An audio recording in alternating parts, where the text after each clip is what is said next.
But our part-time service in the Army National Guard means we get to be more. When our communities are in need, we get the chance to stand up and do something about it. We get to serve in our own region and help the people we call neighbors. Whether they are in the mountains of New Mexico, the plains of Nebraska and Kansas, the ranches of Oklahoma and Texas, the farmlands of Missouri and Arkansas, or the bayous of Louisiana, we are here for our hometowns. And together, we can make a difference. Take on your legacy. Visit NationalGuard.com to find out more. Sponsored by the Nebraska Army National Guard. Aired by the Nebraska Broadcasters Association at this station. Coming at you live from the Koppel Chevrolet GMC studios. This is Old School. Sponsored by the Mercado by Certified Piedmontese. Broadcasting veteran Derek Pearson. When you find something that moves, that makes them smile, celebrate it. That's your task. That's your superpower. Nebraska Football Hall of Famer Jay Foreman. Rifles a pass. It was tipped. It's picked up by Foreman. He's at the 15, 10, 5. He'll score. On 93.7 The Ticket and theticketfm.com.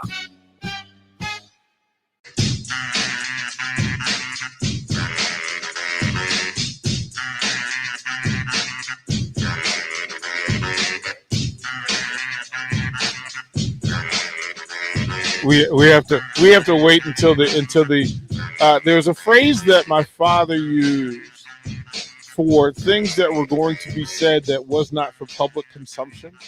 So he would say, wait till we get in the car. That's a car conversation. So I have to wait till Jay and Sipple stop their car conversation before we turn the microphone on. Yeah, that one wasn't too bad though. That was the one we've had it in short on this one. Though. Right, you just go, hey, you got to ask because he's close to the program. He's been around the longest. What takes so long? I have mad respect for Sipple because he has to go through and make that boundary decision on what I want, what I can ask, not ask, what I can share, what I don't share. And when you're that close to a program or programs, you have to constantly make that decision. Yeah. About what that is, and I'm respectful to it because, like I said, I've been, if you've been on the flagship, okay, there's stuff that we gotta protect. Right. And to deal with 402-464-5685, the Starter Heyman text line and the Honda of Lincoln hotline. You can follow the live video stream by Starter Heyman on Facebook, YouTube, Twitch. Get in. Rico, can you remember to share the YouTube feed on social media, sir? Because I will. It always comes off as distracted, and somehow, it's so funny in these chat rooms. We have Russian bots in our YouTube chat room, so we have to block them constantly. Just because. Oh, really? Yeah, it's Russian bots in YouTube. You have there are other bots on Twitch. Right. It's fun. Right. It's fun. Just to do you want more followers? Buy followers. Click this link and don't ever click the link. Yeah. Never click the link. Never click the link. So we were talking to Sip and Jake about the championship game. Yeah. From a scheme standpoint, a little disappointing for but you know what? This is the first time. Well, just through injury that Alabama hadn't had a real lead dog. You had guys that played good this year, but they really weren't those guys. The dude, and that really kind of hurt the offense. But you had 84 and 7. They had chances to step up. I think Nick Saban said at halftime, look, we got young, talented players. It's a great opportunity. And it's a learning lesson for them where, and it's hard to do. Look, one of the dudes is from Florida, 5-star guy. Probably played sparingly during the year, and then you get out there playing against some dudes.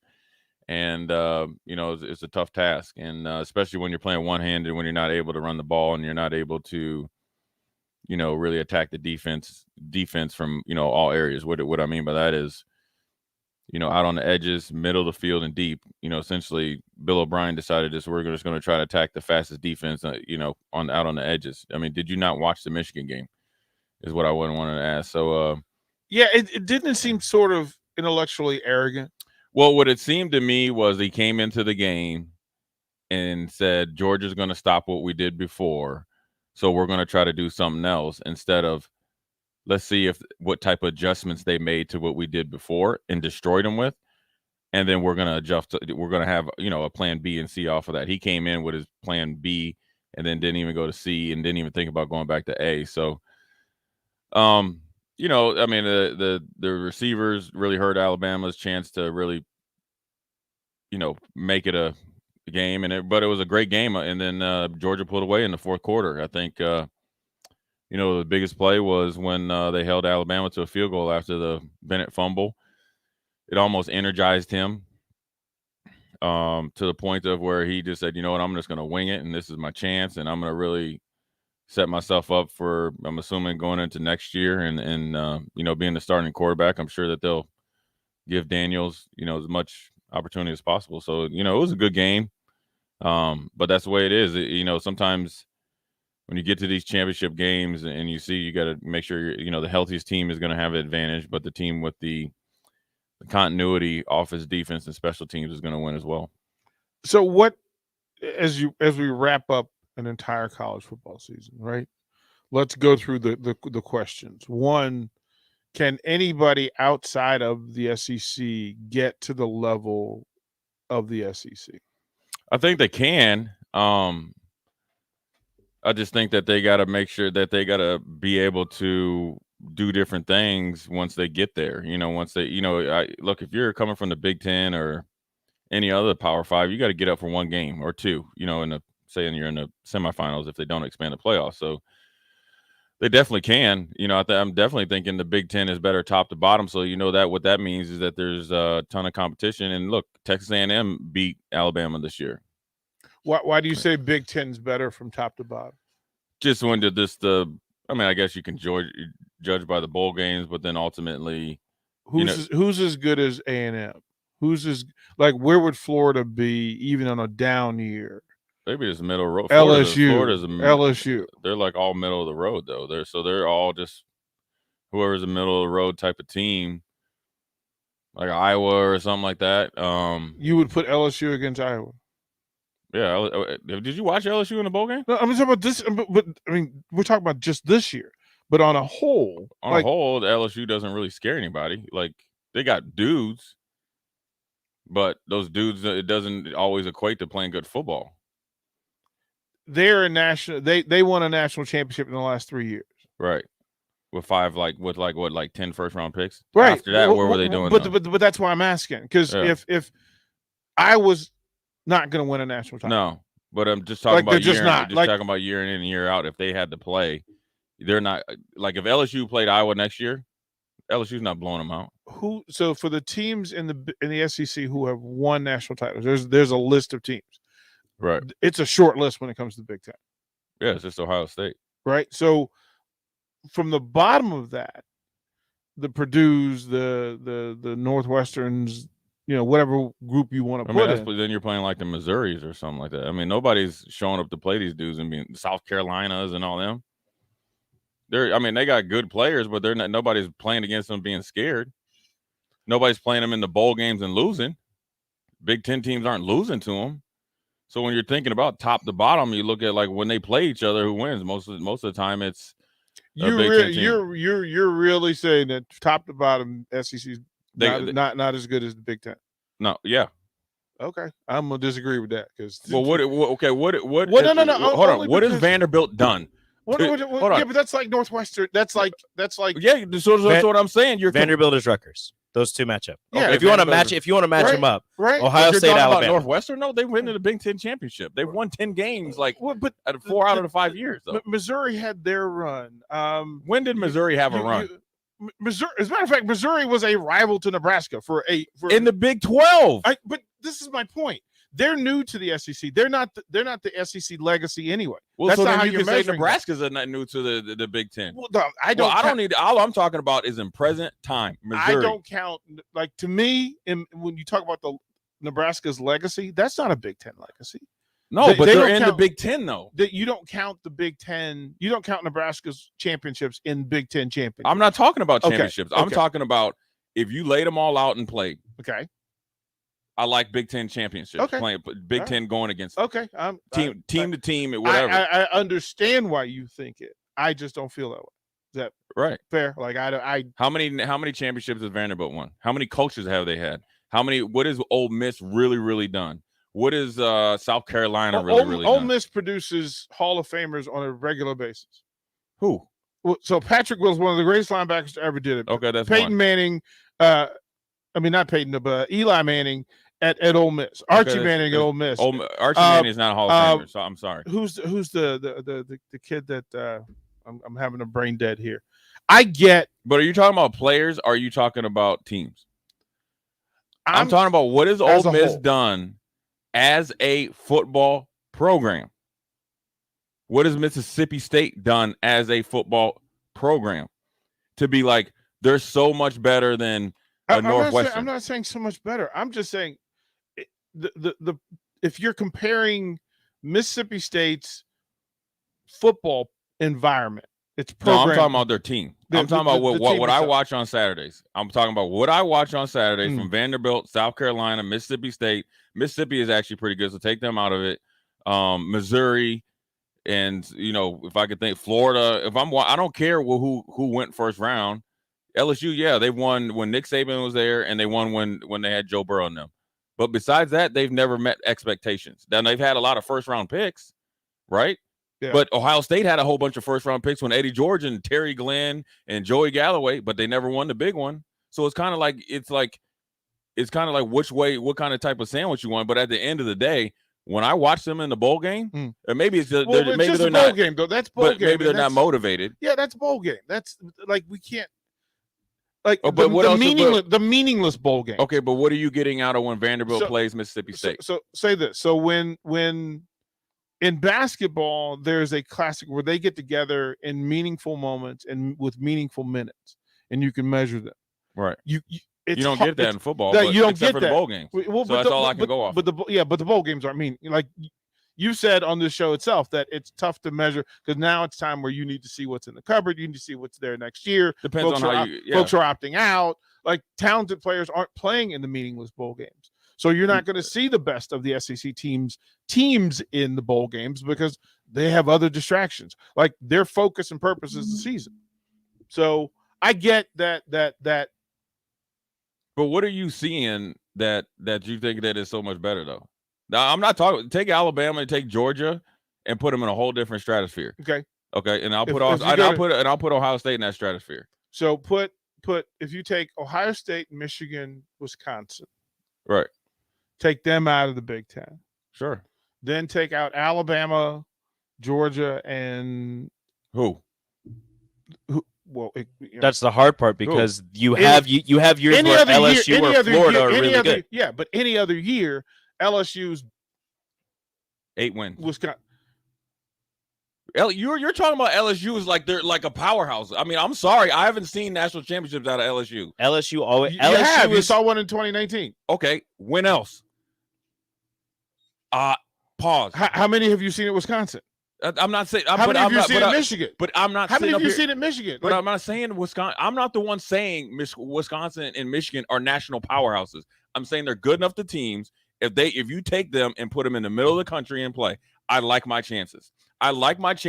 Rutgers against Vanderbilt. I like my chances. If you put Wisconsin in the SEC, what happens? No, that's not what I'm saying. Okay. I'm going to say it again. If you put Illinois in the SEC, what would happen? That's not what I'm saying. If you put Maryland in the SEC, what would happen? But that's not what I'm saying, though. What I'm saying is this. If you put them in a game against like opponents, Vanderbilt, Rutgers, so-and-so, I like the Big Ten chances. That's why I say from top to bottom, okay, that means 1 to 14, however many in the SEC, it's a better conference. Not that they have better players, not that if you put them in there and they would do X, Y, and Z, blah, blah, blah, blah. That's not what I'm saying. Okay. So I'd like the chances one-on-one matchup. So if you do the Big Ten ACC, I like my chances. SEC has been notoriously top-heavy. Florida, dominated. Alabama, destroying. Georgia doing it, a one-off. LSU, you can't go and say LSU is some national powerhouse. Now they have had national power players. That's just wait. So now you make it. You know why folks are getting excited again about Nebraska football? You know why? The LSU factor. The LSU factor being walked back into Nebraska is giving fans hope No. because they produced talent and a national title. Like No. that's not why people are. That's okay. People are excited because Mickey's going to be bringing Louisiana Mickey kids. Joseph has been doing this everywhere he's been. Yes, he was at LSU. Why are we impressed about Trey Parker? What is it about? We aren't Trey? impressed until you see him playing. It's impressed that you're getting in talent and he's doing what he's doing until he gets out there. Where did he do it? He's a 5-star who did it at LSU. Like we're not talking. If he would still be there. He would still be there. I'm sorry. I have besides one national championship. 10 years ago, are you trying to tell me when you thought of the SEC, you thought of LSU? How many? 10 years ago, who did you think were running the SEC? So the text line asks us, how many playoff appearances does LSU have? Which makes my point. How many college playoff appearances does the Big Ten have? You've got Michigan State, who went in and got boat raced, as you like to say. Ohio State, who's been factor, and Michigan went in and got boat raced. Right, and another year Ohio State wasn't allowed to be in. Right, and another year they should have been. They didn't get in. Well, no, I'm cool. So, with, but I'm still talking cool top to bottom State. though. I don't care about when the playoffs. I'm talking about if you lined up 1-14. Let's go. Okay, but until I see LSU do more than like one off with like. Well, Florida's been better than most teams in the Big Ten. They've had like 5 coaches in like 8 years. They couldn't be that good. Dan Mullen, the Shark Nando dude.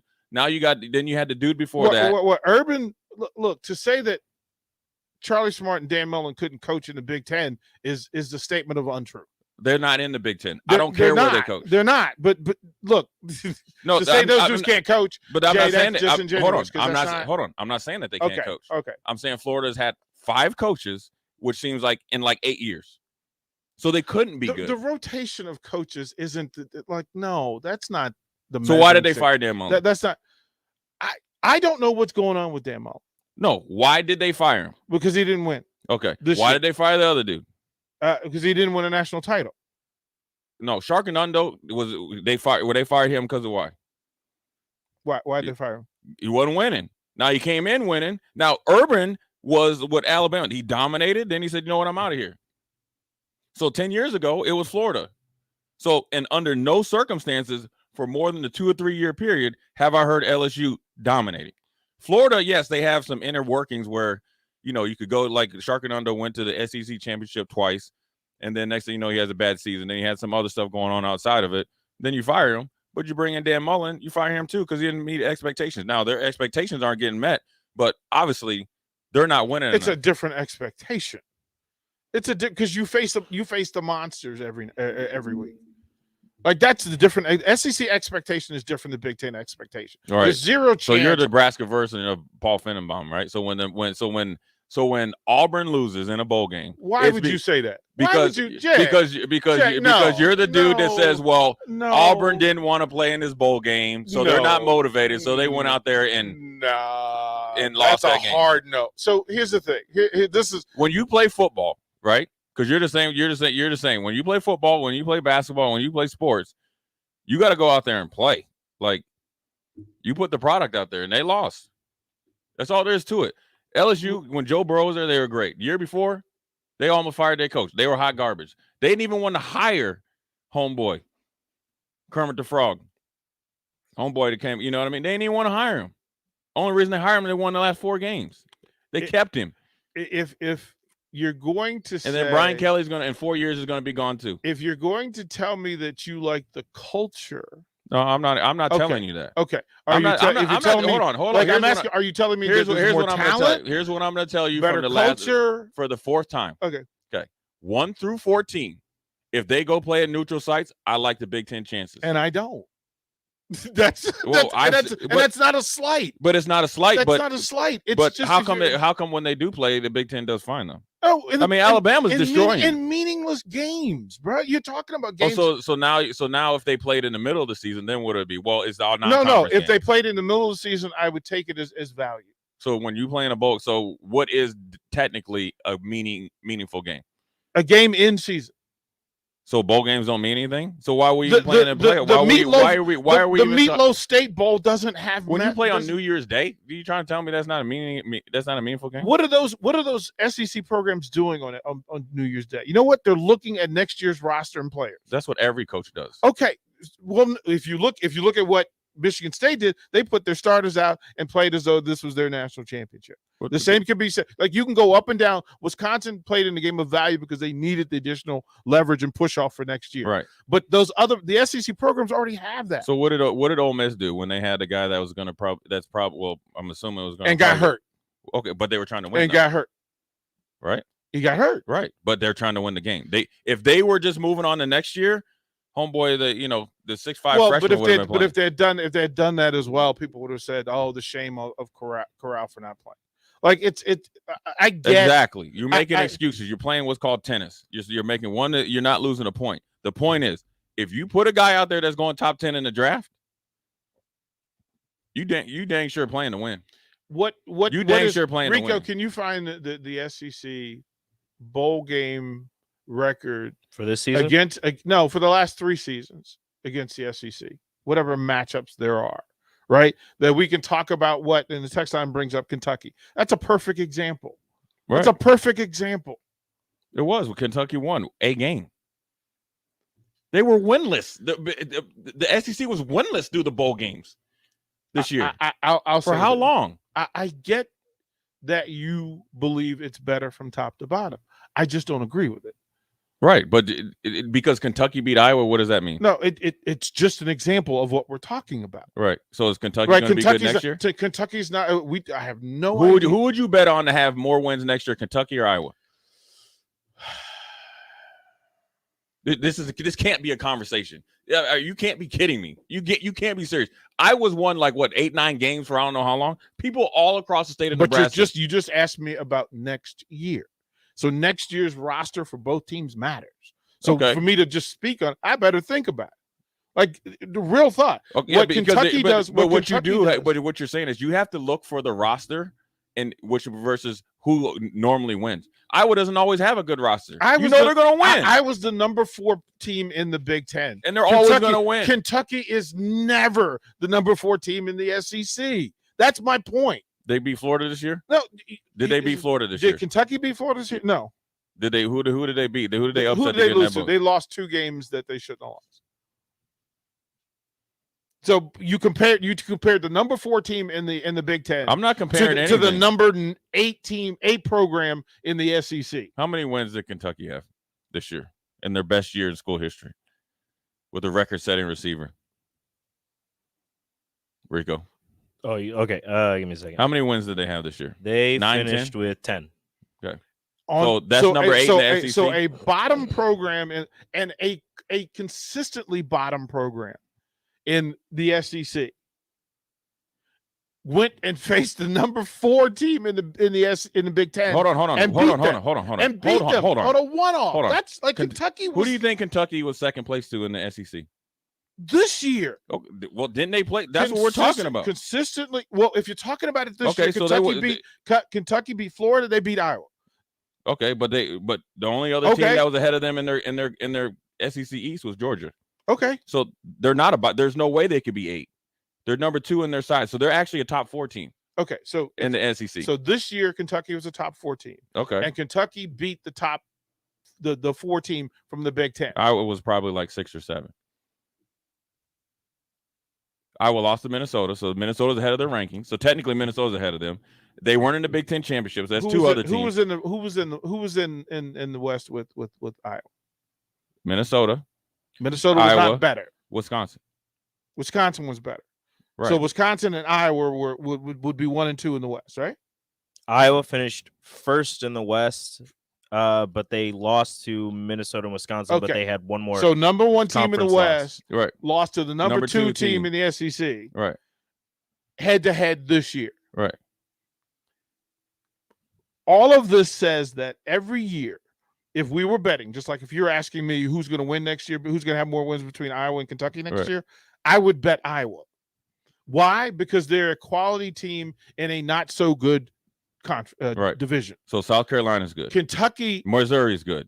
Tennessee. All of those. Oh, there's more. South Carolina, Missouri, Tennessee. Come on. Yeah. Oh, what? South Carolina. You're getting on radio and talking about South Carolina and Missouri and Tennessee. No, I'm talking.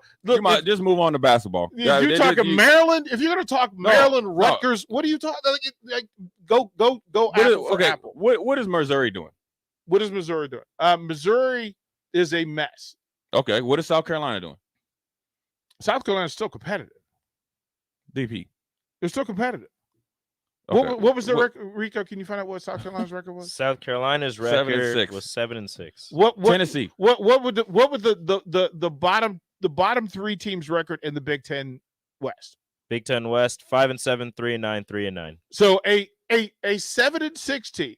He's Right. telling me that a 7-6 team in the SEC does not rate with a 3-9 team in the Big Ten West. No, Jay, that doesn't make sense. So you're saying that South Carolina is a good football program. Who did they beat? Vanderbilt.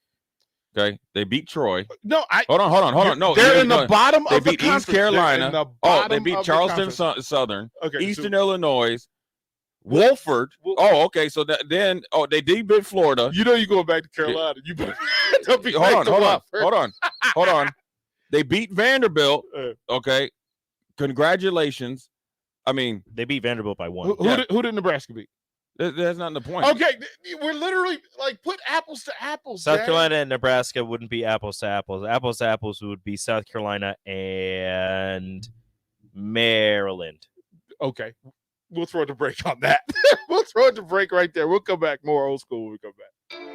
You're listening to Old School with DP and J. Download the mobile app and listen wherever you are on 93.7 The Ticket and theticketfm.com.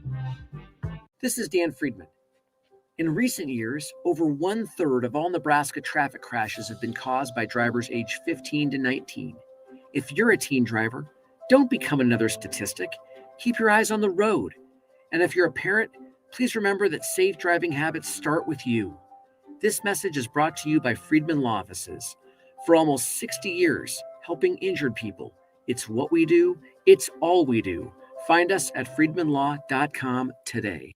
These days, there are more reasons than ever to treat yourself to a great haircut at Great Clips with the online check-in app. So tell us, why do you check in? I check in because I'm tired of hat hair. I check in because we all need a cut. I check in so I can feel like me. And I check in so I look good for you.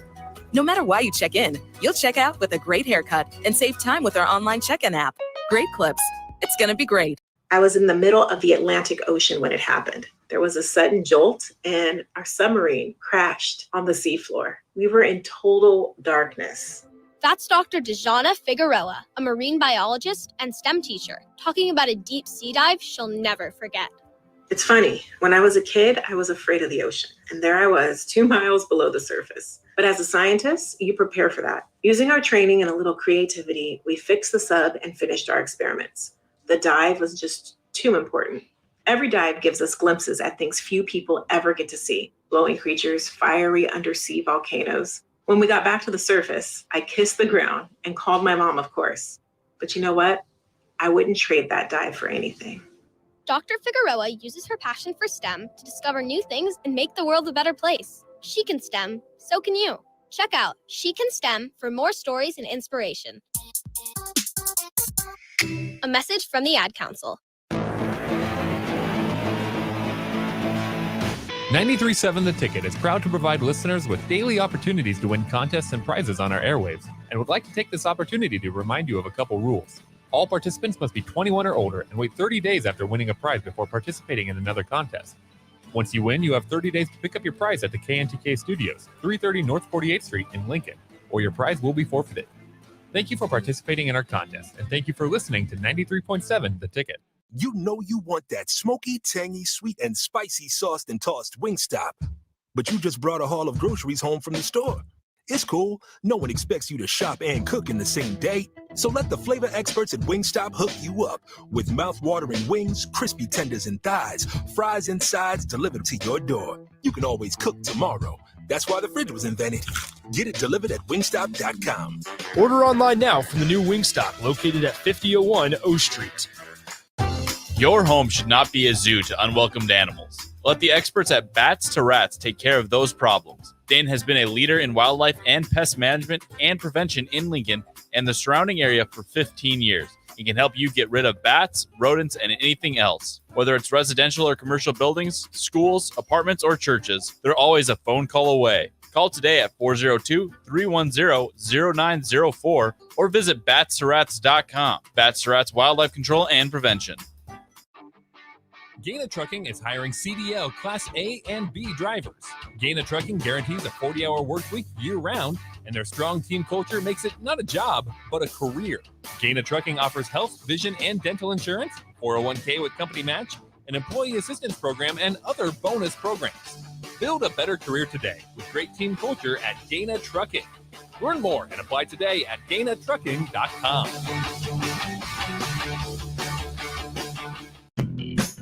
Rosie's Sports Bar and Grill has been your go-to in South Lincoln for years, and their second location in downtown Lincoln is now open. Rosie's downtown spot is Lincoln's premier Nebraska party bar with the sidetrack band every Friday night of home games and all day for Nebraska home football games. With 34 TVs that are 65 inches or bigger, you'll always have a great view for all the games. Make sure to check out the new Rosie Sports Bar and Grill, now open in downtown Lincoln at 10th and P. You want to feel important. You want to be a part of something bigger, something that matters and can help change things. You want to feel like you belong. We know. We felt that way too, and that's why we did something about it. We aren't just Army National Guard soldiers. We are normal people just like you. But our part-time service in the Army National Guard means we get to be more. When our communities are in need, we get the chance to stand up and do something about it. We get to serve in our own region and help the people we call neighbors. Whether they are in the mountains of New Mexico, the plains of Nebraska and Kansas, the ranches of Oklahoma and Texas, the farmlands of Missouri and Arkansas, or the bayous of Louisiana, we are here for our hometowns. And together, we can make a difference. Take on your legacy. Visit NationalGuard.com to find out more. Sponsored by the Nebraska Army National Guard, aired by the Nebraska Broadcasters Association at this station. Old School with DP&J. Sponsored by the Mercado by Certified Piedmontese on 93.7 The Ticket and theticketfm.com. Welcome back to Old School. No, he's over in the club. Right. Can I get your ID? Right. Rico, it's time for your rant, kind sir. What's on your mind? Honestly, I don't really have a rant, except for like the first 3 quarters of the national championship game. Oh. I'm tired of people saying that it's boring. Like it wasn't boring. It was interesting. There were a lot of little things to watch, and the defense was fun. I liked watching the defense, and Georgia's defense. Look, this may ruffle some feathers, although it shouldn't. Watching Georgia and Alabama play is different than watching Nebraska play. Oh yeah. Like, what do you mean? Like Rico? those guys on that field are different than what Nebraska has right now. Well, they playing with a different mindset. Yeah, it's different deal. Like when you saw I love this deal, man. when you saw I can't even think of Alabama's quarterback's name. Stetson Bennett. No, Alabama's. He won the Heisman. I can't think of his name. Bryce Young. When you saw Bryce Young roll out of the pocket and he was going to score, I think it was on the 2-point conversion where he went to run into the end zone. Homeboy hawked him and down. he got like dude was a good 4 or 5 yards away and ran him down to the sideline like as a linebacker. I'm like, that I don't know who could make that play here. Like the homeboy was moving, and then when old boy got beat on the corner route and like missed, he tried to jump the route, missed it, and chased him down up the sideline. Yeah. Like when you see the difference between 4.7 and 4.3, like he didn't give up. He was like, I'm gonna get him, and I'm gonna stop him, and then we're gonna hold him to a field goal. But the crazy thing about it, he was getting faster. Yeah, right. It was like there's some guys that run 40s that you'd be like, man, you wish they could run a 60 because they weren't at top speed, and that's him. The best play of the game, or one of the best plays of the game, was when Alabama was driving or down in the red zone, and 41 missed an adjustment or a check. 17, I don't think his last name is Dean. Literally, Dean. Yeah, went berserk on him. Like, you can't mess this up. That's how you show. That showed me how important this game is to them, which every game should be important, but how they hold each other accountable. Then the next play they reset. That's the guy that ran him down for the sack, 41. Yep. What makes these teams look different than, let's just say, Nebraska at times, is that they're all doing the right thing within the scheme of the defense. Yeah. When you watch them, or the defense or offense, when you watched, when Georgia got tight splits and they were just trying to come off the ball, it was everybody had the same steps, same leverage. So that I always say this, like Alabama's offensive linemen, they were very, very dominant in college, or their lines, and Iowa maybe a little bit of the same, even though I think Tristan Wirfs is the real deal. Yeah. But what makes them look so good in such an effective unit for so long is their ability just to do the basic things over and over and over with the same intensity. And then obviously they're big and strong and all that. And then that's what you see. And that's how the reason why he can run down a quarterback that can run decent is because I call it fat. He didn't get too heavy or fat down the middle of the tackle, anticipating that. So once he came out there, his already mindset and momentum was going out there. So there was no advantage for a quarterback to break the pocket. Now, if he thought that, this is my chance to go inside and I'm going to make the play of the game, well, then Bryce Young probably scores, right? Because he can't go in there. Then when he tries to come out, the tackle can just seal him off, and then the quarterback. So that's a part of it too. Now they got superior athletes. You know what I mean? Oh yeah. But what makes them that much better is that they're operating individually, but thinking collectively inside that scheme. You get what I'm saying? Oh yeah. So there is no wasted steps. It's almost equivalent. I remember my first play in minicamp, like when I, got up to the pros. I was like, these dudes is moving. I mean, I was paused, and speed is different. Right, because there's no look. My job is to get from point A to point B. You in the way, I'm knocking your head off, and that's what they do. And so, Nebraska, if I'm a player, I don't look at it like, oh man, these guys are that much better than them. I'm looking at it to see what they do for 60 minutes, or have done for 60 minutes, or through 14 games that we can adapt, that we haven't been doing. And then I'm going to do it, and then I'm going to continue to do it and see it, because if Nebraska wants to get to the point where everybody's somewhat satisfied or happy, or just playing obviously more consistent football, you can't go and be somebody else. You got to be you, but you know that you should be taking some of the things that you saw last night in all facets of it. Special teams, right? Yep. Heck, a big part of the game was a blocked field goal. Yes. And how they played offense and defense, and the ability to steady the I guess momentum or the ship when things don't go your way. Like, very easily Georgia could have just threw their hands up. Oh, here we go again. Quarterback just had an out of the world fumble. You know what? Just let them score. Go 3 and out. Here comes Alabama, and they roll. They stay very even keel. Yeah. Well, they said, you know what? That's one us in a season play. This is our time. We're going to keep going. And so, they got. So I wouldn't look at it like, man. I mean, of course, when you watch it, you marvel at it because you see a lot of great guys, but you should take a lot of the stuff out of it and try to bring it to your own house. We'll go to break. Next hour, we'll have 4 really short segments in the next hour to get us through it. But yeah, Georgia wins at 33-18. The interception to close it was still my favorite moment, because there's the picture of Kirby Smart got some hops, boy. Kirby Smart elevated. Kirby was yelling for him to get down. We'll talk about that when we come back to Old School. Watch Old School live on Facebook, YouTube, or Twitch. Old School with DP and J on 93.7 The Ticket and theticketfm.com. This is your high school minute. With your Southeast Community College High School Minute, I'm Harrison Arns. In basketball over the weekend, Lincoln Pius X gave Lincoln Northeast their first loss of the season, winning 62-57. Northeast now sits at 10-1, and Pius sits at 7-4. The Pius girls would win over Lincoln Northeast as well, winning 50-42. Columbus won over Lincoln High 54-48, but the Lincoln High girls would win over Columbus 63-25.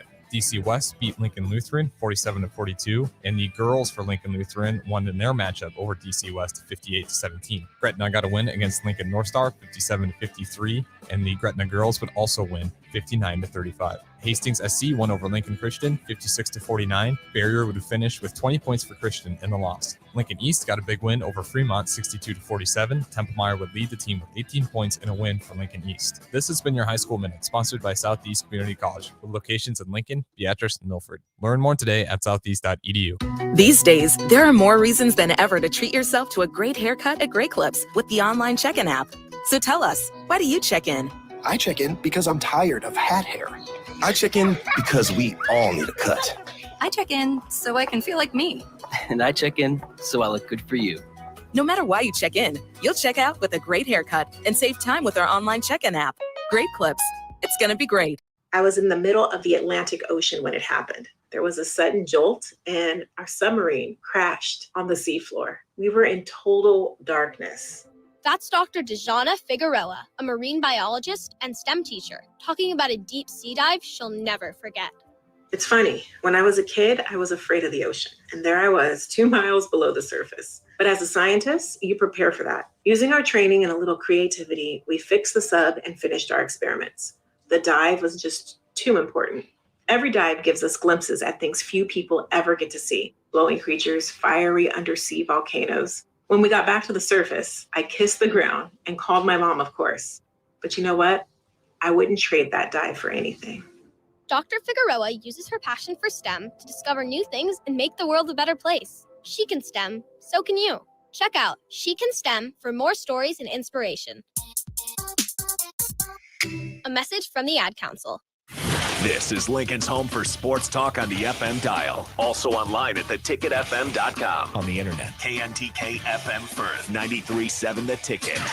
This is Dan Friedman. In recent years, over 1/3 of all Nebraska traffic crashes have been caused by drivers aged 15 to 19. If you're a teen driver, don't become another statistic. Keep your eyes on the road. And if you're a parent, please remember that safe driving habits start with you. This message is brought to you by Friedman Law Offices. For almost 60 years, helping injured people. It's what we do. It's all we do.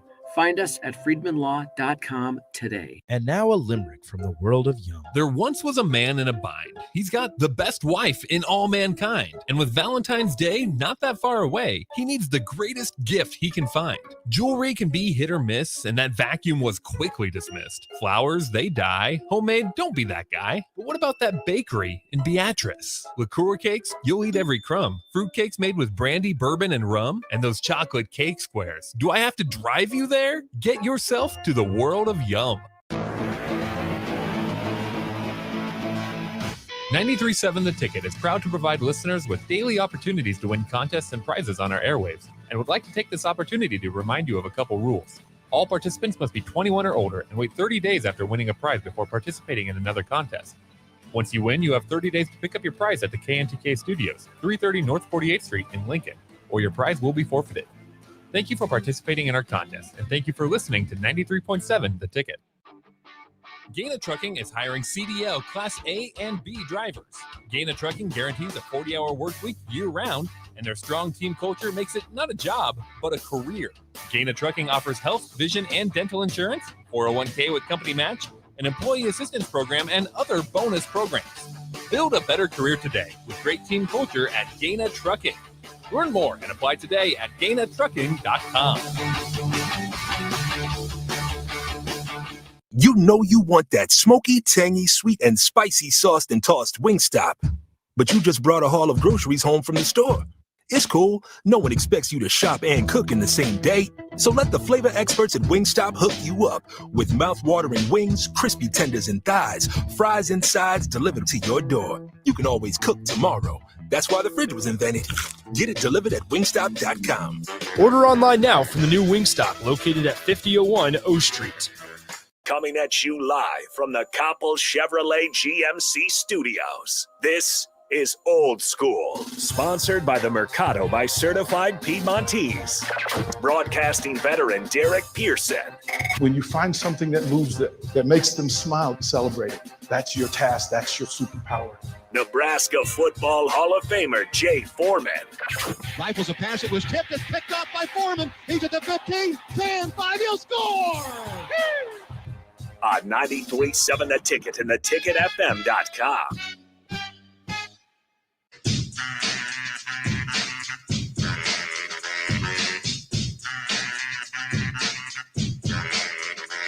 Hour number 2, Old School, 402-464-5685 for the Charlotte Henry text line and the Honda of Lincoln hotline. Thank you guys for contributing. Shaney put this in, and I want to. He put an asterisk next to who he thinks would win each matchup. So if you did the SEC Big Ten from top to bottom, he has Michigan versus Georgia with Georgia winning, Ohio State versus Bama with Bama winning, Michigan State and Ole Miss at 3 with Michigan State winning, Iowa, Kentucky with Kentucky winning, Minnesota to Arkansas. He has in Minnesota, but I'm not sure that I go that route.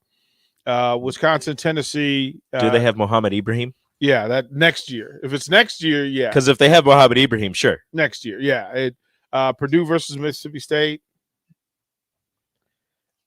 I told you in the break. I said Purdue is the Kentucky this year. They had a really good year. Penn State versus Texas A&M.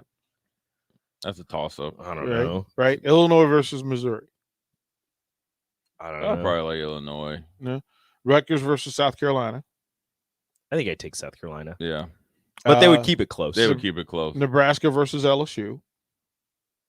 LSU. But Nebraska, again, would keep it It'd close. Be within a point. Well, that's what he said. That's what he said. He goes Nebraska. Lose on a last-second field goal. Yeah, it'd be a field goal. LSU, but LSU Be a pass interference to get in the field goal range, and LSU would kick it. Northwestern Drop versus a punt Florida. on the 1-yard line. Yeah, something weird. Northwestern versus Florida. Northwestern is garbage this year. Like, no matter how bad you think Florida was, or how bad you was think real bad anybody, like this year, Northwestern was bad. And then, so the real, like, if we want to get to the bottom This of is both the breaker. Indiana versus Vanderbilt. This is the tiebreaker. Yeah, it'd probably be Indiana, but that would be. And it ends in You would have to a tie. It ends in a tie. Yeah, you would have to pay. You would have to pay people to go to that game. Like, hey, we'll give you. Yeah. Just No, like the if thing they is- live stream that game, you get 3 months free. Yeah. But the thing is, there would be a decent amount of people there just because they would want to see how bad it is. They'd be like, you're going to see something you've never seen before. Right. That's such a bad game. It's crazy because Michael Penix is in the transfer portal. He's at Washington. Oh, is he at Washington? Yeah. But it's crazy that he was up for the Heisman. Then he had that game against Iowa, and then 6 months later he's in the transfer portal. I don't think he was ever healthy. No, he didn't. He never looked like he was. He never got to the point to where he got through that threshold that, okay, I feel confident and I got better. And then, obviously, hopefully he gets healthy and he. We saw him. Connor and I saw him at the Big Ten Media Day, and we said he's not healthy. Like, he's not healthy. It just looked like, and it was too close. Yeah, that's you, right? That's the game time. Yeah, so it was a little. Well, then their first game was it against his first pass against Iowa? Yeah, not house call. Matt from the text line says, "What makes those players look so good is that they're bigger, stronger, and faster at every position." That is true. Combined with superior coaching. What? So what do you mean? That's not true. That's not how that would be. Yeah. So through all of this stuff, and I hate to have to like tell people. That's not even like Jay and I are not. No, you guys hate each other. Like, right? Like, you're at each other's throat. I had to pull you apart during the break. Right. You guys were fighting. I just Rico's threw like Dana White before like the like a UFC. I just hit them both in the back of the head with a chair. I was like, calm down. I went and got a spray bottle. I was like, hey, no. sit. No. Don't. Stop biting him. Oh, people think that this is real. Calm down, man. Right. Jay was strangling DP, and then DP kicked him in the shins. Yeah, right. Like it's one of those old timey fights where he's holding his foot and he's like, hey, you remember when Joe Cap fought that dude when he was up in Canada where they hit each other with the cane? Yeah, and when they must have been doing like an alumni event. It must have been rival. And Joe Cap was fighting the dude, and they fell off the stage. Yeah, that was us. considering that we haven't gotten out of these chairs yet. Yeah. No, it's like the two old dudes in the video. Jay When you had see DP the- in like a you half go to- Nelson. They're the two old dudes out front of their house, and they're in like Marcus of Queensberry pose, boxing pose, and the fists are rolling, and this is how old dudes fight. They like punch each other's fists. They punch at the same time. They're like, my hand. It's like calm down. Like the text line that people are like, you're being disrespectful. No, we're just talking sports. Relax. You're dumb. The SEC sucks. You're dumb. The Big Ten sucks. Wow. Like it just, whew, man, get a hobby. This is this is crazy. So, but as we were talking about, so we get to see Georgia and Alabama, and again, the national championship game that's it. It's the measuring stick for everybody else in the offseason. Oh yeah, like that. The last game you're watching, right? You're seeing ideally the two of the best teams, which obviously this year it wasn't even close. But like I said, the approach needs to be for the whole bowl season, in particular Nebraska and their players. Their mindset should be, one, they should be pissed that they weren't in a bowl game, right? Two, they should watch it. And, well, I'm assuming they should watch it because they love watching football, but watch it and learn something, right? Don't say, oh, well, we should have won. We should have beat them. Yeah, you should have, but you didn't. But at the end of the day, if you're watching whether it's how Cincinnati battled the whole way against a bigger, stronger, faster Alabama team, saw how they played against them, maybe even saw how Georgia was able to really, really attack Michigan and see them wilter, you know what I'm saying? Or saw how Utah physically brought it to Ohio State and the type of energy and passion and physicality that they played against the same players you played in the same plays. That's something that you need to be looking at and learning from. If you're watching Georgia in Alabama last night, yeah, you're like, oh yeah, those are some dudes. But you know what that means? You need to get in that weight room. You need to be a little bit more dedicated, and you need to take what they do well and add it to what you do. Can you make up that sort of distance in the offseason? So let's say you're not a 5-star. You didn't come in with the 6'3", 230 pounds. Right, yeah. 35 I pounds. mean, you're not. I mean, you don't want to go and put on like 40 pounds. But what I'm saying is, do you want to be a little bit more dedicated? I mean, say your goal is to, I don't know, gain 7 pounds and lean. I don't know, say 10 pounds and lean muscle mass. Well, maybe you might want to up that to 12. But look at, okay, these guys are bigger, or I wouldn't even say that. I mean, I just say, look, these guys are some dudes out there. What are they doing when I'm watching the game that I can add to mine from a intensity, maybe looking how they stance, maybe how they play certain things, certain route combinations. Do they measure? So this is what I would imagine, right? So take Alabama and Georgia's starters. We know the metrics on them. So we know how big, how strong, how fast they are. Right. If you're Nebraska, can you take that and go, okay, this is your target? No, I mean, because everything's scheme specific, you know. I mean, because Nick Saban likes bigger defensive linemen. Same with Georgia. I mean, they're a replica of each other, right? Kirby Smart learned from Nick Saban, so it's a totally different type of offenses. You know what I'm saying? So you can't go apples for apples, but what you can do is look at, okay, well, we need to do this, and you need to still be lean. You need to be faster. You need to be quicker. Maybe you want to get a little bit stronger in your legs, so we can be a little bit more physical. I mean, one of the biggest things that came out of the Kirby Smart after the game is that he said it without saying it. He said people were questioning our conditioning from earlier in the season, but the reality was he knew they weren't in condition. I think the 2 weeks in between, right, Georgia was better than Alabama. Right. And so what he did was he conditioned his team. So if you're sitting there like, okay, we need to really dedicate ourselves to get bigger, faster, stronger. But then you got to look at the way that they tackle, the way that they go through people, the way that there is no hesitation, whether it's a 3-2 read from a tight end in a near slot, or this is the down and distance, how they play certain, maybe they jump routes, maybe they're coming, the play entry, right? How many times did you see defensively, maybe especially towards the end of the season, we lost a little bit of leverage and, they split us because one guy was not playing his leverage, right? You didn't see that last night. Yeah. So they looked I mean, when they were coming, like if Rico had the ball, right? There was one play, I think, the Bill O'Brien little flat route, through to, how they kind of come and motion in the backfield through it like a little flare route to the receiver. And he got it, and both those dudes were coming. Now, I'll give it to the Alabama receiver. He didn't hesitate. He went right through both, or not right through them, but he tried to split them. But as soon as they came right out of their breaks, as soon as the quarterback stopped his feet, they stopped their drop, broken on a ball, and it was like, I'm coming inside to Rico's right eye, to my right eye, and you're going left eye, left eye. And that's the small brilliance you just pointed out. Right. That at that level and that speed of a game, they're still able to identify a quarterback's footwork. Yep. And as their key. That's what I was just marveled at, the fundamentals defensively.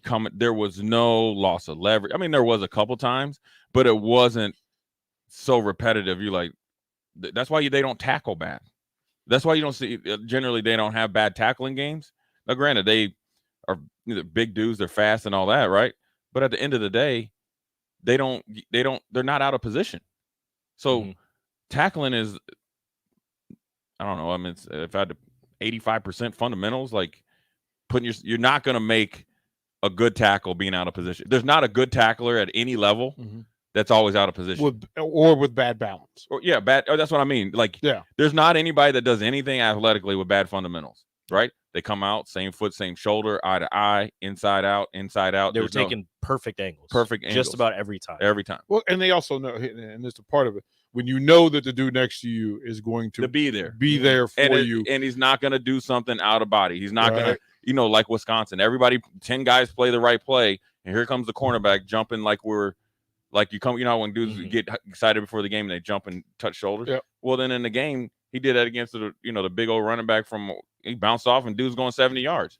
Because that doesn't happen, so they don't ever have any doubt when they come to the sideline. Compression tackling in Power 5 football is the most important thing in closing out games. Right. Just trusting the dude next to you. It's like free throws coming down the stretch. Or like shooting it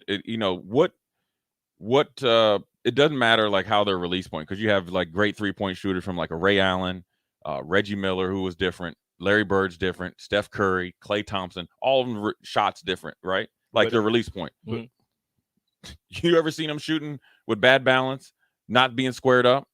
You get what I'm saying? Like Steph's the only one that throws off. Yeah. But it's so natural to him that he's still on bat. But majority of guys, all the things you need to be an effective shooter with the fundamentals, footwork, and all that, it's there. And that's the same thing when it comes with tackling. Top of the route tackling, coming out, tackling in space. Yeah. And here's why. When you watch them, that say the times that Alabama maybe got like a dig route or something like that, or Georgia got a dig route when they had made some plays, right? Whereas like the safety was coming down, which is a hard tackle, right? Say they get in and get like what's called a bang 8, which is like a skinny post on a corner.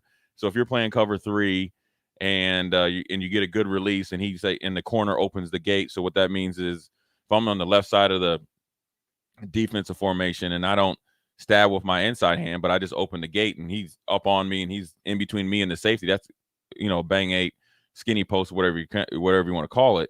But that's a hard tackle for the safety coming out of the middle third. But you didn't see that, because you want to know why? On the snap of the ball, he's in his back pedal, he's reading, and he's coming out with, I mean, those breaks and stuff he's done, or, when they were coming to make those plays, there is no play when they go to practice.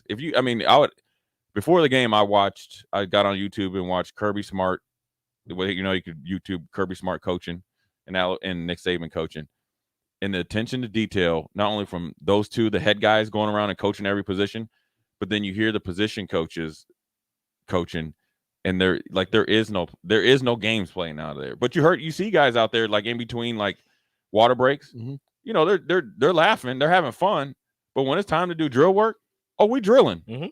And we're going to do it right when the helmets go on. Yeah. I mean, Nick Saban said, hey, bud, I don't need you to be like an all-star running back. I need you to go inside or outside. We got a guy out here or there, but you got to pick because we need to look. You know what I'm saying? Yep. So everything is, and so you can take that as a player though, right? So when the coaches are going over stuff, you get what I'm saying? And then that's why they're always ready to step up. Right. Because you practice under discipline. If you practice under discipline against elite players, and you got to be wanting to do it though. And I'll never forget when I had a coach one time said he talked to a team of players and he asked them, "Are you guys even here?" You know what I'm saying? Not Nebraska. Like you're going through the motion. I'm talking about like younger kids. When the coach asks a team, I was just walking by in the gym. He's like, "Are you guys even here?" So that lets me know you're just going through the motions, right? There it is. Guarantee that weekend they probably lost. Yeah, he could see it. Right. We'll throw it a break. We'll have a short segment up next. Got a couple of questions and comments from the text line. We'll get to those. All that on Old School 93.7 The Ticket. You're listening to Old School with DP and J. Download the mobile app and listen wherever you are on 93.7 The Ticket and theticketfm.com. There's not many things worse than having plumbing issues at your home or business, but it's even worse if the problem isn't fixed correctly. Select Plumbing gets it right the first time, and they specialize in several things: general plumbing, water heaters, faucet and fixture repair, sewer and water underground repairs, backflow testing, and more. Keep your property free from leaks and other issues. Call today for a free estimate at 402-560-6197. That's Select Plumbing at 402-560-6197. Working at Continental in Lincoln isn't a job, it's a career. And right now, they're hiring for production operators at $21.72 an hour and other select jobs starting at $23.42 an hour, with wages growing up to $27.55 an hour. Continental also has salary jobs available with great benefits, plus medical and prescription costs at very low premiums. Dental, vision, and life insurance are offered at no premium cost to the associates. To learn more or apply, go to continentaljobs.com with keyword Lincoln. Come work at Continental today. Fruitcakes are just for Christmas, right? Gosh, I feel sorry for you. I mean, what if we had done that with bacon? Bacon is only for breakfast. We'd never have bacon cheeseburgers. We'd never be able to save a salad by adding bacon bits. We'd never have Brinner. That's breakfast for dinner. Don't limit yourself. Fruitcakes for St. Patrick's Day. Fruitcakes for graduation. Fruitcakes for Thursday. Beatrice Bakery and Grandma's Fruitcakes are perfect for every occasion. Check them out in downtown Beatrice or online at beatricebakery.com. Welcome to our world of yum. These days, there are more reasons than ever to treat yourself to a great haircut at Great Clips with the online check-in app. So tell us, why do you check in? I check in because I'm tired of hat hair. I check in because we all need a cut. I check in so I can feel like me. And I check in so I look good for you. No matter why you check in, you'll check out with a great haircut and save time with our online check-in app. Great Clips. It's going to be great. You want to feel important. You want to be a part of something bigger, something that matters and can help change things. You want to feel like you belong. We know. We felt that way too, and that's why we did something about it. We aren't just Army National Guard soldiers. We are normal people just like you. But our part-time service in the Army National Guard means we get to be more. When our communities are in need, we get the chance to stand up and do something about it. We get to serve in our own region and help the people we call neighbors.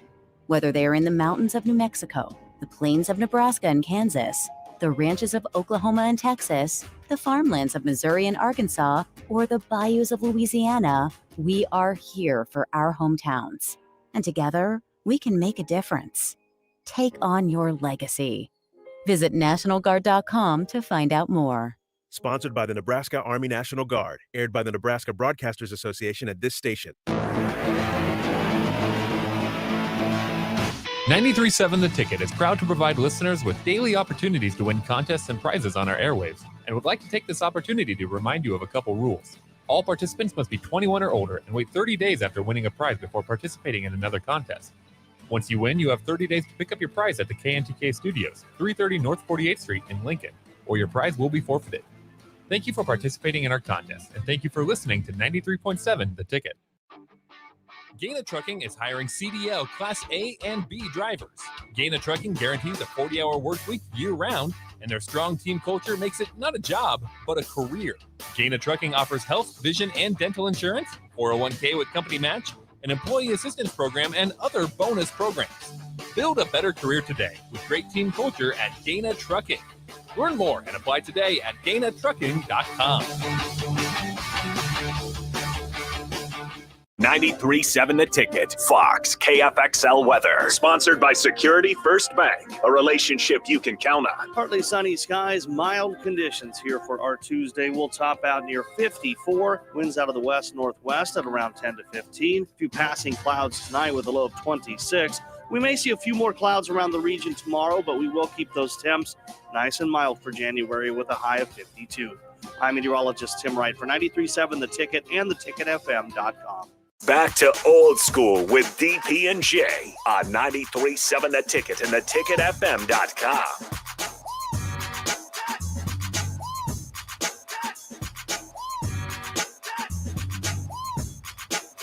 Y'all don't even know. This is one of those ones that, like, if you play this at a bar or at your house party, I'm gonna clear the dance floor. Like, we're gonna put in some work, and I don't care if I'm the only person dancing. I don't even care. This is your jam? Oh, this is one. There's certain ones that when I hear it, I'm like, okay. You seem like more like a percolator guy.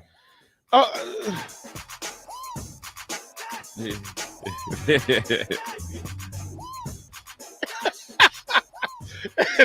is just, there's certain songs that you're like, okay.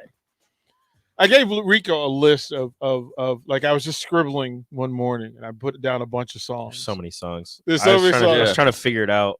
I was like, is this word connected to this word? Is this the artist? Is this the name of the song? What am I looking for here? So I just started typing stuff in. Right. And I was like, oh yeah, I got like 4 of them, but I'm just like, I don't know what is going on right now. But Jay, this is Rico. If I gave you a list that had like 30 things on it and you could only read my writing in 4 of them, wouldn't you ask me? Yeah. You were busy.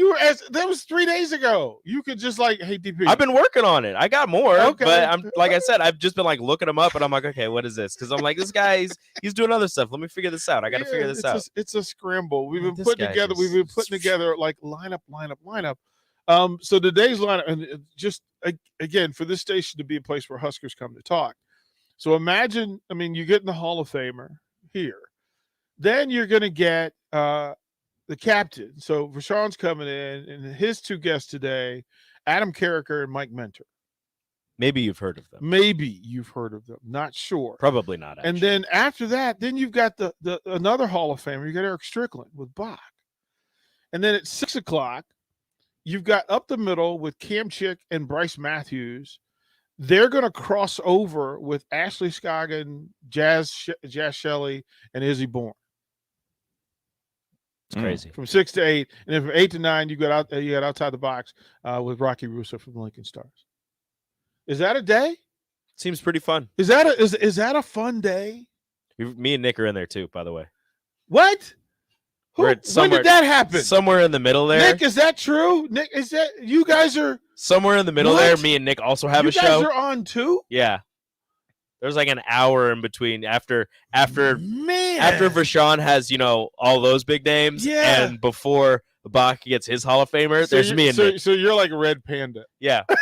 We're the halftime show. Hey, we're the best. Hey, we're the best halftime show out there. Right, though. Like you're Red Panda. I'm Red Panda. Who do you want to be? You want to be the amazing Slottick? Yeah, the Slottick.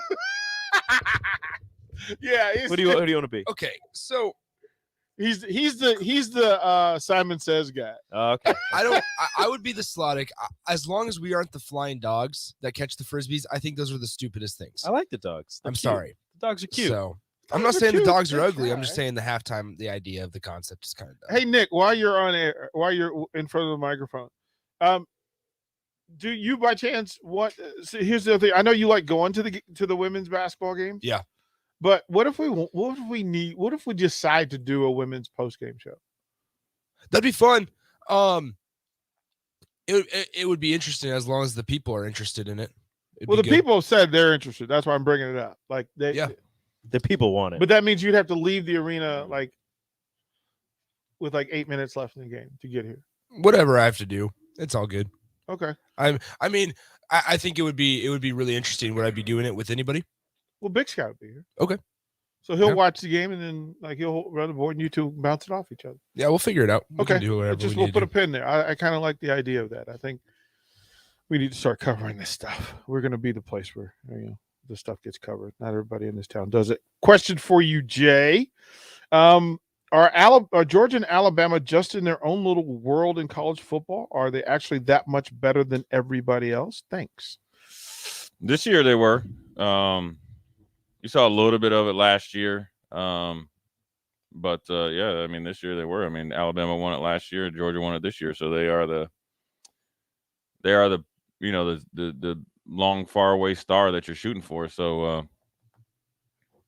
look, it's but anybody can be beat. I mean, I don't think like Ohio State's that far off, but you see, like you can't have a glaring weakness when you play against really good teams because they're really, really well coached. They got great athletes, great coaches, take pride in what they're doing. They're playing for keeps, so you can't show up with inferior offensive line. Like so, Alabama, I think this year had an inferior offensive line for them, especially for their standard, an average offensive line throughout the whole nation, right? They had one really good player and everybody else kind of took turns. Like 79 had a rough night. Out loud, man. Yeah, he had a really, really rough night. He had a rough night from an effort standpoint. So when you talk about conditioning, Georgia was able to kind of separate themselves because they could play longer and harder, and 79 got exposed, especially in the fourth quarter. So they've separated themselves, and it really wasn't even close. And so but every year is a different. Every year you have a new team, a new opportunity. So you never know what can happen. So even for Nick Saban, you would think like when you have the Heisman Trophy winner, you had two really good receivers that were kind of coming in their own. He ended the game with neither one of them playing. He went into this game without one of them. Didn't even finish with the last one he had. So I'm sure. Look, he's not totally satisfied with his roster. He's definitely proud of his team. I'm sure Kirby Smart is definitely still looking at the quarterback position. I know they have their hat in the arena for Caleb Williams. I think Pickens has got to be a senior, so you're losing him. So there's a lot of things that they got to still do and adjust. But they have the mindset we're going to reload instead of rebuild. It's going to be interesting to see how people deal with the gap, the space between the elite teams around the country. And I think there's probably 7 or 8 programs that are generally in the national championship conversation every year. Like what programs are in the discussion with a legitimate chance of winning every year? Bama, Georgia, Ohio State, Clemson, Oklahoma, Notre Dame, I guess. Notre Dame. Yeah. That's it, right? That's generally about it. Like Same legitimate cast of characters. And there's always a one that kind of comes out of there. There's always like there'll be another team in the SEC and there'll be like another team in the Big Ten. That's like right there. Like there's a pop-up team every year. Every like year. there you could just, pencil in random Big Ten, random SEC. So there's 8. And none of those are Pac-12. No. Well, maybe USC now, maybe, but I don't know. Not right away. I would, yeah. Well, Oregon's so many always resources. Oregon's always there until the last game of the season, and then they fall off. That USC with those resources active is scary. Yeah, but just is Lincoln Riley going to be able to coach a physical enough type of football? He'll have the athletes and dudes, speed and all that. Or is he going to go for more? Is he just going to try to outscore everyone with speed? Right. Is he you ain't coming down to playing down in Indianapolis. Right. Think you're going to it ain't going to be 50-49, homeboy. You better be able to learn how to play small ball. That's the only thing. But USC opens the arena to get bigger D linemen and all that. But I don't think in the Big 12 there's an emphasis on it. Who makes the big jump sooner? USC, A&M. It's literally A&M's been there. They are set up to take that jump quicker because they did it this year. They beat Alabama. They had the number 1 recruiting class, and they're still, top 5. I don't know. I think they might have number 1 this year. They're pretty low this year. And then they just got another 30 plus. Then they got another number 1 guy like that committed, like must have been one of those all-star games. So they are set up to make a big jump. As far they're closer than USC. USC has their head coach. Now they gotta get all their ducks in a row, get at least 1 recruiting cycle. It's easy, but they're going to be a factor next year because of coaching and just being in the Pac-12. I'm going to say something that might be taken the wrong way. I have to be careful how I word this. Texas A&M is like LSU if they actually got their talent to work together.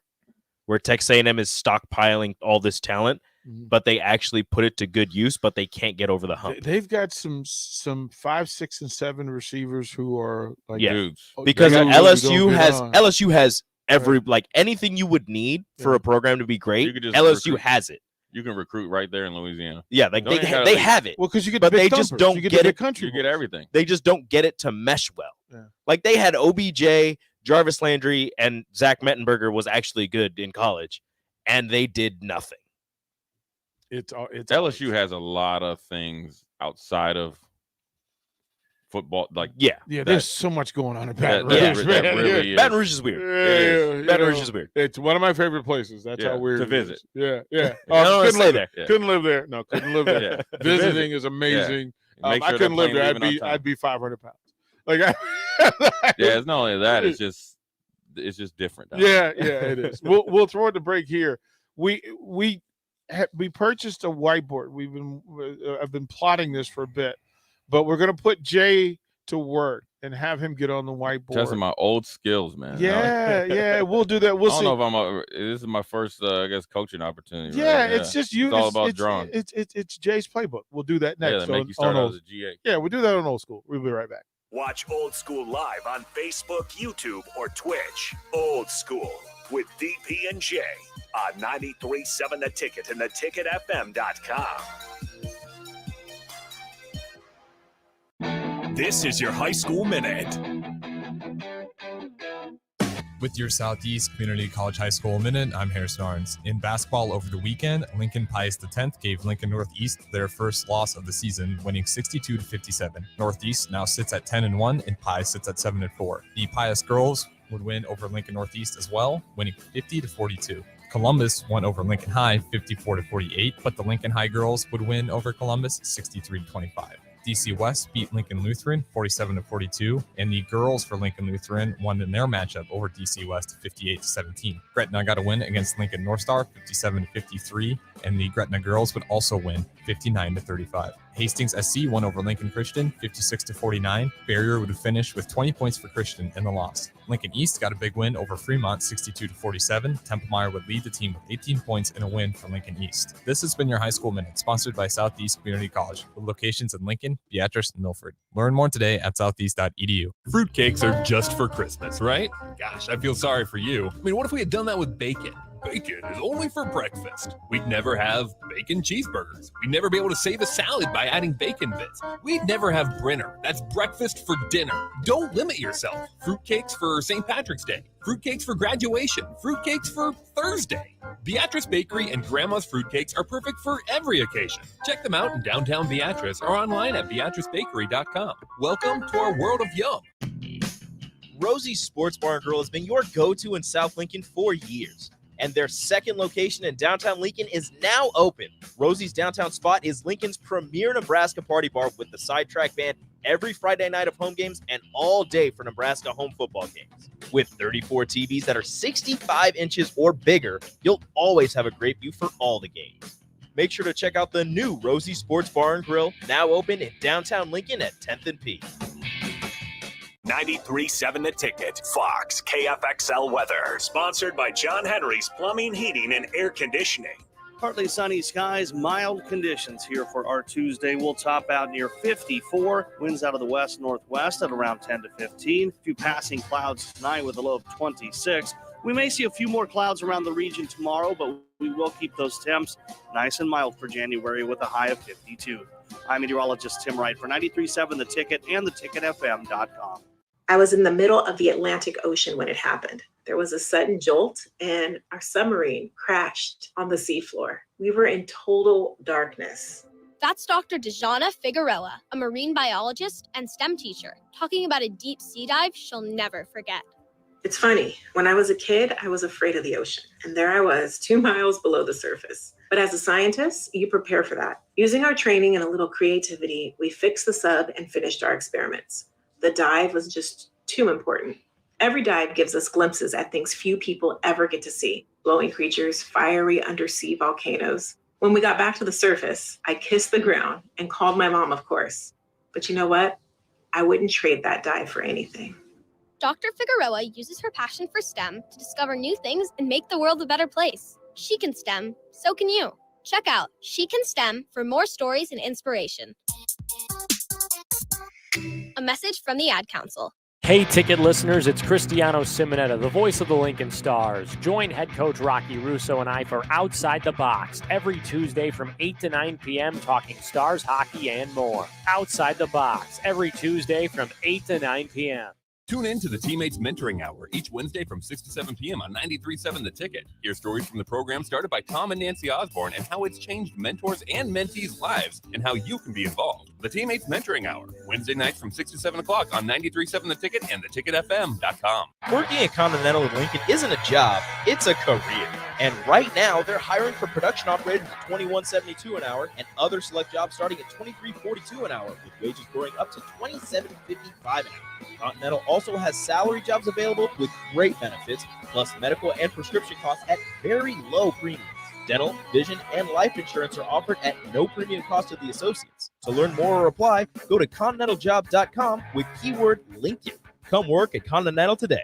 You want to feel important. You want to be a part of something bigger, something that matters and can help change things. You want to feel like you belong. We know. We felt that way too. And that's why we did something about it. We aren't just Army National Guard soldiers. We are normal people just like you. And together, we can make a difference. Take on your legacy. Visit NationalGuard.com to find out more. Sponsored by the Nebraska Army National Guard, aired by the Nebraska Broadcasters Association at this station. Back to Old School with DP and J on 93.7 The Ticket and theticketfm.com.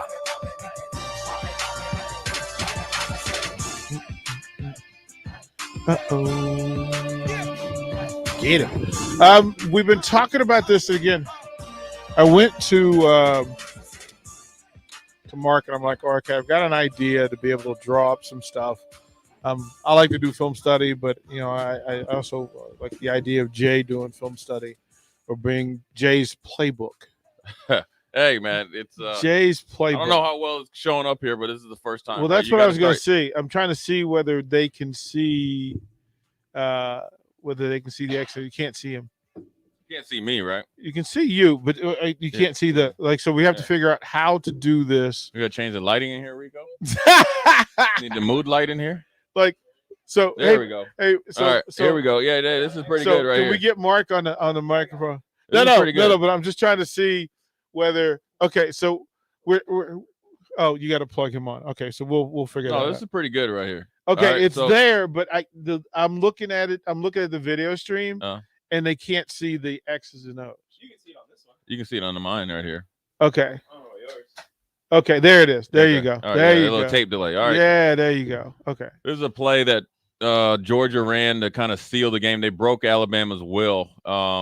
It's called the power play, and I think it's the hardest play for a defense to stop. I think it's the most effective play.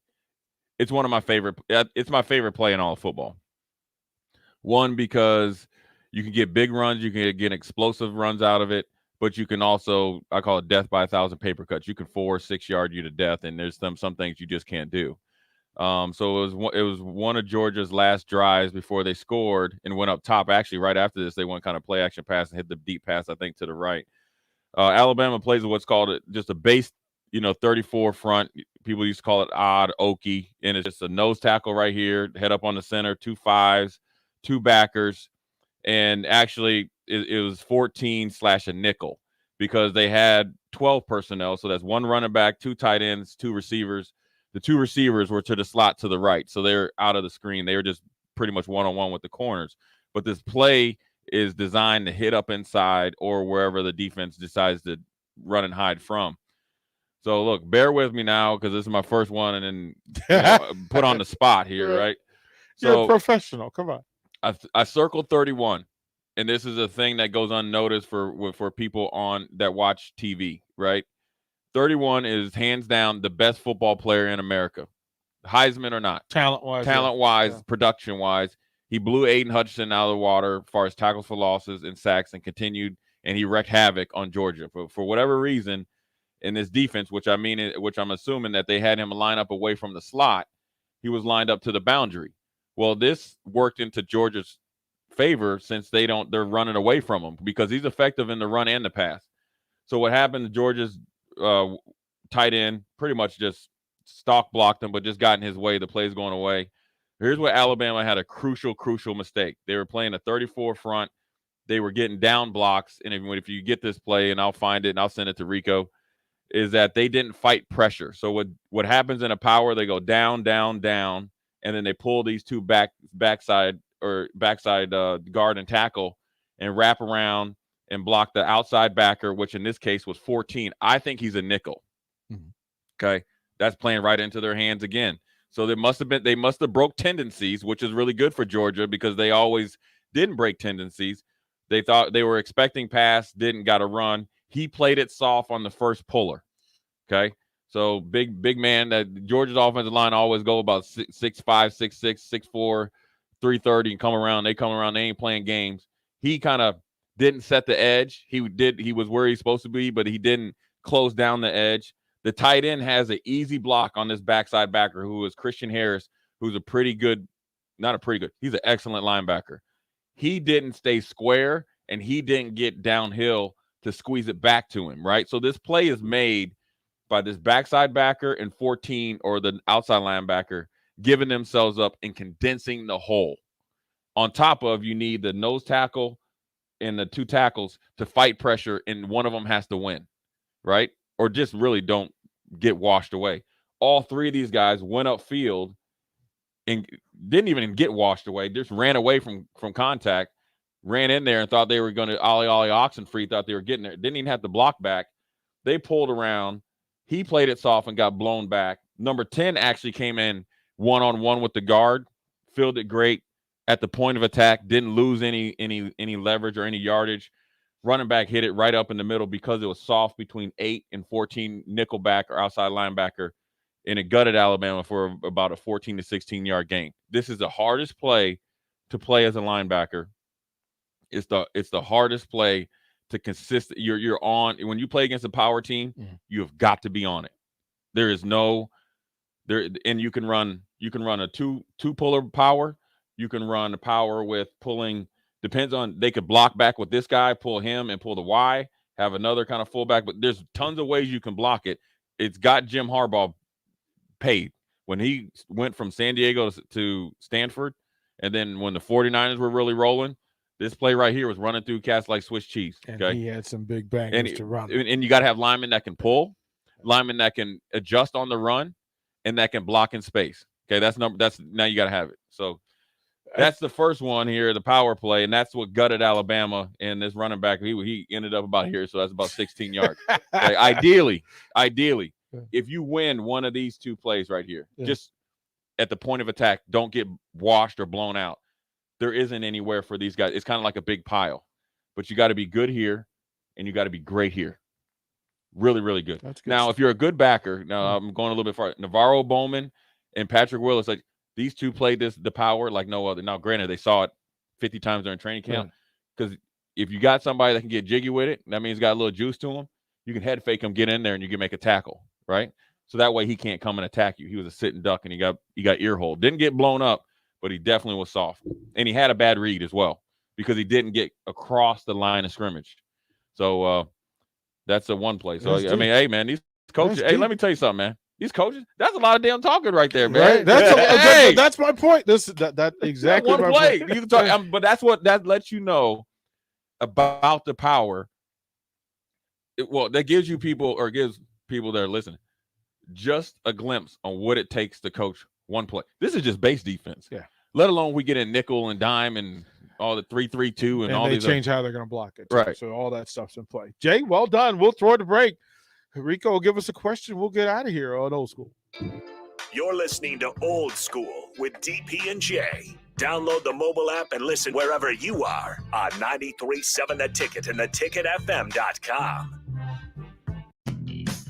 Rosie's Sports Bar and Grill has been your go-to in South Lincoln for years, and their second location in downtown Lincoln is now open.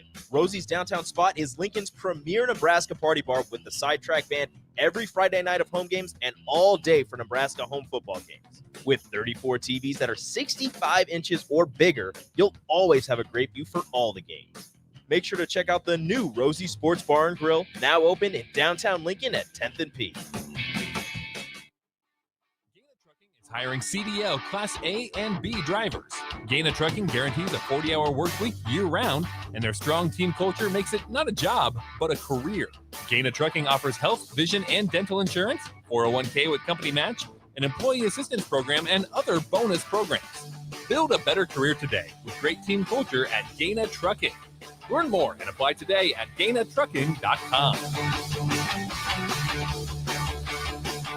Casey's General Store is giving you the chance at winning 2 free tickets to a Nebraska home basketball game this season. Stop by any Casey's location in Lincoln throughout basketball season, enter your name into the registration box, and you'll have a chance to win 2 tickets to an upcoming Nebraska basketball game. Every drawing will occur at least 24 hours before the game that has its selected winner. So make sure to get to any Casey's in Lincoln today for your chance at 2 free tickets for Nebraska men's basketball games. Working at Continental in Lincoln isn't a job, it's a career. And right now, they're hiring for production operators at $21.72 an hour and other select jobs starting at $23.42 an hour, with wages growing up to $27.55 an hour. Continental also has salary jobs available with great benefits, plus medical and prescription costs at very low premiums. Dental, vision, and life insurance are offered at no premium cost to the associates. To learn more or apply, go to continentaljobs.com with keyword Lincoln. Come work at Continental today. I was in the middle of the Atlantic Ocean when it happened. There was a sudden jolt and our submarine crashed on the seafloor. We were in total darkness. That's Dr. Dejana Figueroa, a marine biologist and STEM teacher, talking about a deep sea dive she'll never forget. It's funny, when I was a kid, I was afraid of the ocean. And there I was, 2 miles below the surface. But as a scientist, you prepare for that. Using our training and a little creativity, we fixed the sub and finished our experiments. The dive was just too important. Every dive gives us glimpses at things few people ever get to see. Glowing creatures, fiery undersea volcanoes. When we got back to the surface, I kissed the ground and called my mom, of course. But you know what? I wouldn't trade that dive for anything. Dr. Figueroa uses her passion for STEM to discover new things and make the world a better place. She can STEM, so can you. Check out She Can STEM for more stories and inspiration. A message from the Ad Council. Hey, ticket listeners, it's Cristiano Simonetta, the voice of the Lincoln Stars. Join head coach Rocky Russo and I for Outside the Box every Tuesday from 8 to 9 p.m. talking Stars, hockey, and more. Outside the Box every Tuesday from 8 to 9 p.m. If you're talking, they will hear you. Why are we getting killed like this? Kyle's not here. Got caught drinking beer in the park a couple of nights ago. Really? Yeah. 0 tolerance. He's out for the season. Harsh. Hey, he knew not to drink. We've made that clear to all of our kids, right? No, not really. Bill, if we don't tell them what we expect and why they shouldn't drink, how are they going to know? Sponsored by SAMHSA and Nebraska DHHS. Aired with the Nebraska Broadcasters Association and this station. 93.7 The Ticket, Fox, KFXL weather. Sponsored by John Henry's Plumbing, Heating, and Air Conditioning. Partly sunny skies, mild conditions here for our Tuesday. We'll top out near 54. Winds out of the west-northwest at around 10 to 15. A few passing clouds tonight with a low of 26. We may see a few more clouds around the region tomorrow, but we will keep those temps nice and mild for January with a high of 52. I'm meteorologist Tim Wright for 93.7 The Ticket and theticketfm.com. Tune in to the Teammates Mentoring Hour each Wednesday from 6 to 7 p.m. on 93.7 The Ticket. Hear stories from the program started by Tom and Nancy Osborne and how it's changed mentors and mentees' lives and how you can be involved. The Teammates Mentoring Hour, Wednesday nights from 6 to 7 o'clock on 93.7 The Ticket and theticketfm.com. Back to Old School with DP&J. Presented by the Mercado by Certified Piedmontese.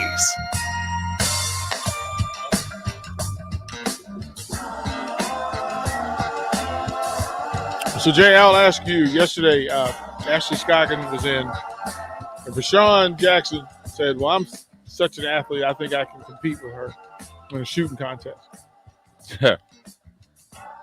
If you had to wager money, who you placing your money on? Oh, Scoggin, it's not even a question. Right? Would you go and I would watch it, though. Would you go and shoot threes against one of the Lady Huskers? Oh, I'd do it, but I wouldn't. I'm not showing up thinking that I'm gonna beat them or do nothing. My whole goal with I gotta make at least like 2, so they be like, you know what, one, you're lucky. Two, you're like, all right, he used to be able to shoot. Right, Rico, how many do you think you'll hit? I'm not a shooter. I'm not even going to pretend to be a shooter. I don't. So shoot. now we kind of gotta have to have the competition of like one. You got to do the thing. Remember when you got to make the layup, free throw? Yeah. I did that in college, and I made the layup, free throw, and because it was layup, free throw, 3-point, half court, I think, and it took me 2 shots on the 3-pointer, and the half court I drained on the first. Was very lucky. I banked it in. I don't believe it. And I got like a gift card to someplace. So it wasn't anything. It wasn't like, are they paying for your tuition? No, it wasn't anything like, no, UNK's not paying for nobody's tuition. So from the text line, you can tell us if you were going to shoot in a 3-point shooting competition, how many threes would you make out of 10? So it's what? If you did five spots or just whatever? Well, yeah. Well, you can shoot from anywhere on the beyond 3-point line. Top of the key, corner, wing, wherever you feel comfortable. I would rather do like a 3-point contest where you like. You want to do 25 shots or 2? You want to do 10? You want to do 2 at each spot? Yeah. Okay. Because the corner 3 separates it though. Okay, so we're gonna work on that. Like that's at PBA or at the practice facility. I'll rebound for you guys. I ain't shooting. At the practice facility. I'm not trying to embarrass myself. I need to be up in their practice. Right. Hey. She was telling us. I can have court. I'm not talking about the girls. They work them boys. I need to rough them cats up. You could go to practice. Just tell. But if I'm coming up in there, I'm coming up in there because if you come down that lane weak, I'm laying 250 something pounds. Lay out.